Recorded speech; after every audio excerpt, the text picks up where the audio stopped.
pagi Bapak Ibu Saudara-saudari sekalian. Kita bersyukur karena masih ada anugerah Tuhan yang mempertemukan kita pada hari ini dalam Light of Revival. Sebelum kita beraktivitas, kita patut berteduh hati dan pikiran untuk merenungkan firman Tuhan sebagai penuntun langkah kita pada hari ini. Mari kita membaca dari Roma pasal 7 ayat 22 sampai 23.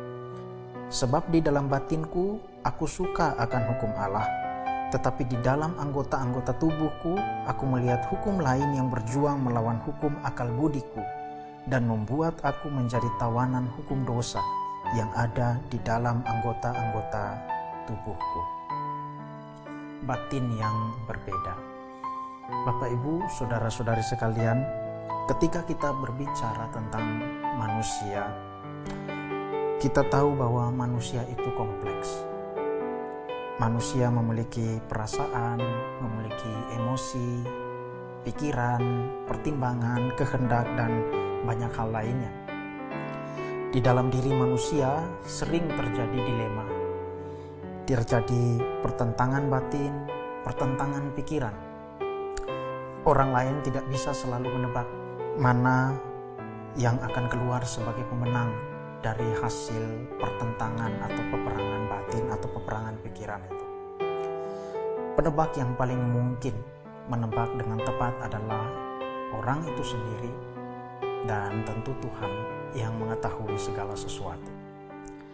Berbicara soal pertentangan ini, Rasul Paulus pun tidak luput dari hal yang serupa. Dalam 2 ayat bacaan kita tadi, kita bisa melihat bahwa ada pertentangan, ada peperangan dalam diri Paulus. Dia melihat bahwa di dalam pikirannya, di dalam batinnya, dia tahu hukum Allah, dia tahu mana yang baik, mana yang buruk, tetapi ia juga melihat bahwa tubuhnya tidak selalu bekerja berdasarkan pengetahuan itu. Sederhananya, ide dan motivasi Paulus baik, tetapi ada dalam tubuhnya yang tidak bisa taat. Bapak Ibu saudara-saudari sekalian, ada pembicaraan soal apakah pertentangan yang terjadi dalam diri Paulus ini terjadi sebelum dia percaya atau sesudah dia bertobat dan percaya kepada Yesus. Tetapi saya ingin menyatakan bahwa bahkan di dalam diri orang percaya pun peperangan atau pertentangan ini bisa terjadi dalam diri mereka. Kata-kata Paulus ini menunjukkan bahwa pikiran dan perbuatan patut sejalan. Tetapi sebuah kewaspadaan perlu ada dalam diri setiap orang untuk selalu bertanya, mungkin saja perbuatan saya sekarang tidak menunjukkan pikiran baik saya. Kata-kata Paulus mengingatkan bahwa manusia cenderung kalah pada hal-hal jahat yang mempengaruhinya. Oleh karena itu kita mesti selalu berwaspada terhadap apa yang kita lakukan. Sebab bisa saja perbuatan kita merupakan sebuah hasil dari kekalahan kita terhadap kejahatan yang mencoba mempengaruhi kita. Kewaspadaan ini perlu kita miliki. Paulus melihat dirinya dan menyadari bahwa batinnya dapat berbeda dari tingkah lakunya. Persoalan kita adalah seringkali kita tidak menyadari apa perbedaan antara pikiran yang baik dan perbuatan buruk yang menyertainya. Kita sangat kurang dalam menilai diri dan kita berpikir bahwa pikiran yang baik itu tentu menghasilkan perbuatan yang baik pula. Satu perbuatan mungkin bisa dinilai baik karena kita memiliki motivasi atau pikiran yang baik.